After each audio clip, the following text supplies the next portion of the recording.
I hate one hand, other hand arguments, but I think I've got to use one this time in talking about Trump's bombing of Iran. On the one hand, I am furious that Trump, who campaigned as the peace candidate who could end the Palestinian conflict on day one, remember, is 5 months in dropping his bunker buster bomb on Iran. He lied to us again. However close Iran is to developing the capability for delivering a nuclear warhead against Israel, they were almost that close 5 months ago.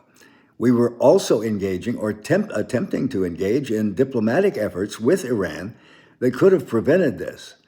But Netanyahu didn't want that. He wanted action now because Israel was being hit daily with missiles in a war that showed no end. So he didn't want Trump to wait that 2 weeks.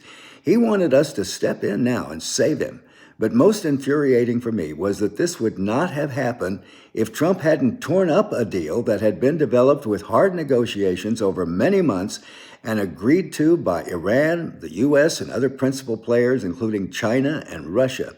When Trump took office the first time, he just tore up the deal, saying, bad deal, didn't explain exactly what that meant, even though it had been working pretty much as planned with spontaneous inspections by the International Atomic Energy Agency designed to verify and monitor Iran's nuclear program to ensure it remained peaceful. What was wrong with the deal? Well, like now, Netanyahu didn't like it, but the real problem with the deal was that it had come about through painstaking negotiations led by our Secretary of State, John Kerry, and was considered the principal policy achievement of the Obama administration. Yep, that was enough for Trump. Anything reflecting well on Obama was by definition anathema to Trump. So the inevitable result of that sort of 12-year-old mentality is what we have today.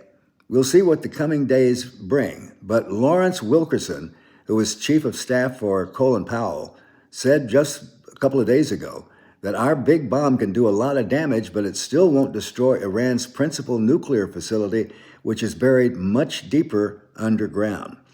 So that's where we are today. Of course, we've been here before. We were lied into the Iraq War quagmire by the administration of George W. Bush in a war that lasted 8 years, over 1 million deaths, including 150,000 civilians. And that war was being cheered on by some of the same hawks that we have today, characters like Lindsey Graham, who has never met a war he doesn't like. Now, for the on the other hand part. On the other hand, there is nothing to like about the religious dictatorship of Iran. They are led by Shia Muslim fanatics, including the all-powerful Revolutionary Guard, whose strong hand supports groups like Hamas that conducted the October 27, 2023 attack on Israel that is considered Israel's 9/11. They also keep a tight lid on any kind of opposition and are charged with enforcement of Muslim law. Since the revolution of 1979, Iran has become one of the most repressive regimes on the planet. So I would shed no tears in seeing them fall, but at what cost? And will our support of Israel's war lead to a wider conflict? Most major wars, are a result of unintended consequences. No reason to believe this one will be any different, particularly with Dr. Strangelove in charge.